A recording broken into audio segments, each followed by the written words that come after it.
Jon Kertzer of the Vancouver Folk Music Festival 2023. It's my great pleasure here for summer in Seattle, and my great pleasure to talk to Luke Quaranta from Toubab Krewe, who I've known for a while. You guys played him KEXP about, 15 years ago. That's a while ago. How long's the band been together? We've been together since 2005. We put out that debut. 20 years. Yeah, we put out the debut in 2005, and yeah, like you said, not long after that, I remember visiting you guys. Maybe around the second record or something. Yeah, it could have been around 2009 or something like that. It's been a while. Yeah, well, man, we all got into it kind of late high school, early college years. Drew, Heller, and Justin Perkins, they grew up together since they were 5-6 years old, playing in bands all through middle school, high school. They kind of discovered a bunch of West African recordings around that time, I think, and were really inspired. They had a trio at the time, and then I met them college years, and our original drummer, Teal Brown, he also grew up with them in Asheville. So we kind of all became friends and developed this interest in the music by discovering recordings. First kind of the djembe ensemble, more like the traditional music in the kind of drum and dance setting.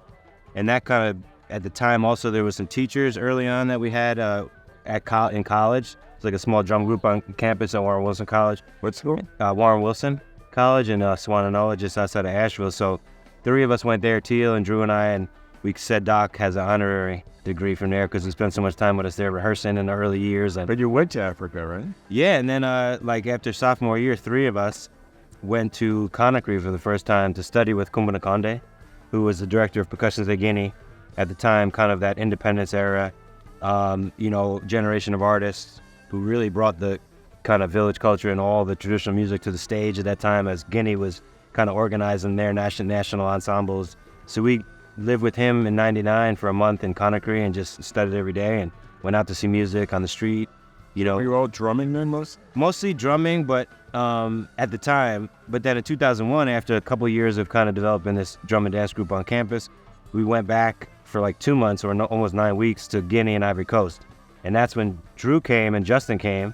And Drew came, he thought he was going to come to play balafon and kora, but he ended up studying guitar and immediately kind of getting a guitar teacher in Conakry. And then Justin started studying kora. And then we went to Ivory Coast and we met Lamine Soumano, who's become like a mentor and teacher and kind of father figure for us. Arranger, kora and guitar player, lives in Bamako, kind of produces a lot of artists there, works a lot with Paul Chandler, Instruments for Africa. Yeah. They do a lot of stuff. So Lamine's we've kind of the immediate trip that inspired those guys for us to start the band in 2004. Justin and Drew spent like 4 months in Mali. And that's when Justin started playing Kamel studying with Vieux Kanté, amazing, late but great, So you created your own version of this music and started playing it to audiences in Asheville. What was the response?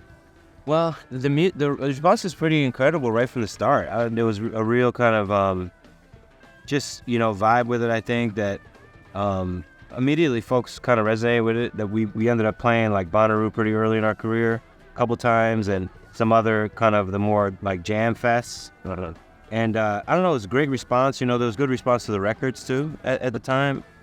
And a lot of that early stuff was like our kind of interpretations of traditional music, like more traditional songs, our arrangements of more of like the traditional kind of Mande canon, whether it was the Wasalu stuff with the Kamel or the, more Mande stuff with the kora.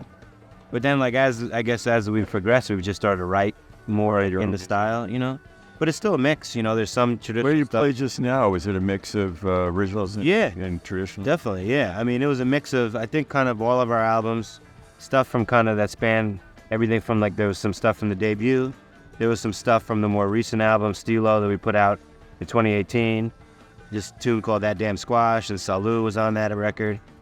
So yeah, I think like these days we're kind of playing a kind of good mix of the whole catalog, traditional and like original. Have you taken it to Africa and seen what the response was? Yeah, we did. Like in 2007, after kind of hitting the road here for like 2 years, van and trailer, 200 shows a year type thing, we got booked to the Festival in the Desert. Really? So we kind of at the time organized the trip around it. We traveled to Timbuktu by plane, and after flying to Bamako, and then with Lamine, our teacher, we went together and traveled through the desert to Essakane when it was still happening in Essakane. And I mean, you know, life-changing experience, just kind of a full circle moment for us after, at that point, it had almost been 10 years kind of, or, you know, kind of in the style and studying, and then to go there as a band and play the festival in the desert. You know, we got amazing response from Baseku and the band, and like, you know, I think part of it was that we weren't just doing like a kind of copy of it. Right. You know, we had, you know, obviously put our time in, done a lot of studying, but also Lamine gave us a lot of confidence to say, he was like, listen, you guys aren't bound by the tradition the way we are. You know what I mean? He was like, you guys, you're students, you're like sharp students of this. He's like, you put your time in. He was like, at some point, you like play what you feel, play from your heart, you know? Yeah. And I think that gave us a lot of confidence to like arrange the stuff the way we were hearing and integrate the Appalachian influences, the rock and roll kind of aesthetic, especially the time we were all like in our 20s, you know, hitting the road nonstop. Well, I have to ask you this. You're an instrumental band. Have you ever thought about singers? Like doing something with your traditional African singer, or trying something with American singers?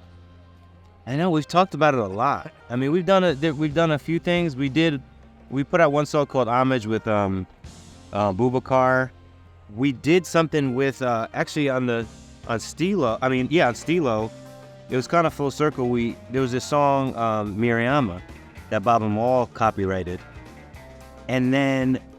But we heard it for the first time on our trip to Conakry 2001, where it was like ubiquitous. It was everywhere, like in every taxi, in every compound. You heard it coming over the wall. Like the song was everywhere, and it was this hip hop group, Facalians.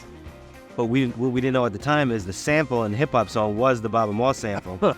Furthermore, we didn't know that the Bob and Wall song came from a traditional song, which I found out years later. So it was like this progressive thing with the song. We found it as a Facalians track. Then we realized, oh, this is a Bob Marley song. Then we realized, oh, the Bob Marley song is actually a traditional song. He just copyrighted his Miriama. So we finally, like, after all those years of messing around with it in sound checks and loving it as a tune, we put it on Stilo, and we recorded it, and we sent it to Lamine. And this singer, Hatumasila from Bamako, sung on it. Lamine played guitar. Our djembe teacher, Petit Adamajara, played djembe on it. And Sekuba, the bass player, who is like... Fatoumata Jawara, he's in her band. He played bass, so nice. It was cool. We put it out all those years later as like a collaborative track with our teachers. So there's been a few, but I know we haven't done that much, and I think it would be cool to do more, honestly. The band's been together a long time, and you've seen the music industry just shift so much. I mean, how have you guys responded to them?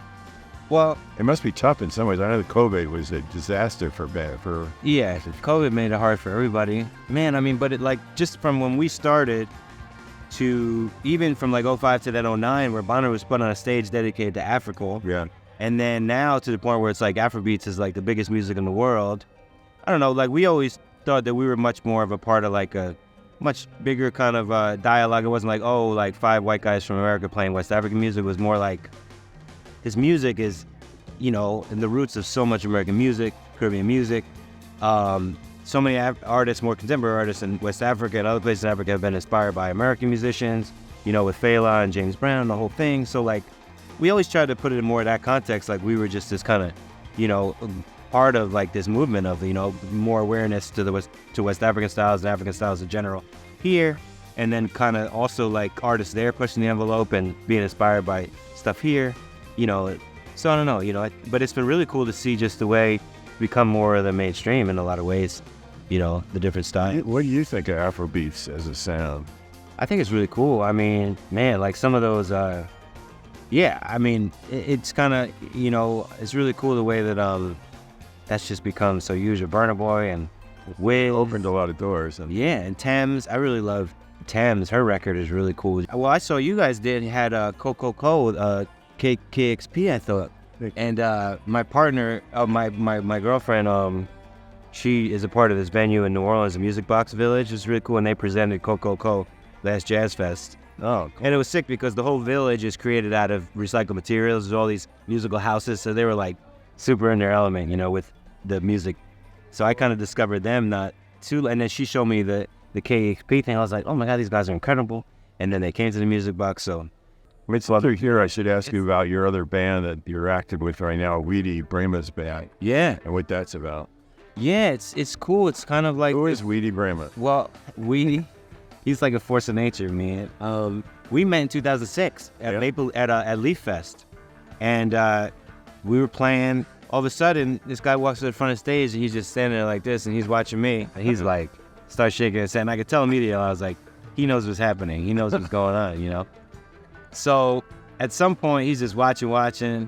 He's like, damn, this dude can play, you know. I can tell. He's like, and then we called him up, and he danced Zaoli at the end, and he like knew the Zaoli thing. We're like, who is this? So immediately started talking, hanging. By the end of the weekend, we played together. He was there with this guy Shaka from New Orleans, a kind of Mardi Gras Indian masking, Mardi Gras Indian artist, and we ended up playing together, staying in touch, and then we did a bunch of festivals with him and Sam Dickey. So now, all these years later, we all kind of came together around Weedie's music. After those guys touring with us, you know, doing shows with the crew, and we put out Weedie's album in 2021 and got really great response. Got nominated for a Grammy for Sakadugu, which is really cool because Sakadugu was the only traditional song on the album. The rest was like originals of Weedie's, and it got nominated for Best Jazz Soloist. Really? Which was Christian Scott. Tunde Altua played.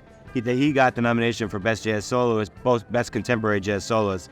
Ended up losing to Chick Corea, but I just thought it was really cool that particular song, Sakadugu, this epic, traditional Monday epic, got nominated in the jazz category. It was really cool. We had a bunch of folks on it. Corey Henry from Snarky Puppy and Dave Edgar, the celloist, put a bunch of cello kind of tracks on it. And so the band is version. Will you call it an Afrobeat band or what? It's really like a kind of Monday jazz fusion band, more like Appalachian rock and roll. Yeah. Kind of there's that kind of bluesy stuff because of the Camelagoni.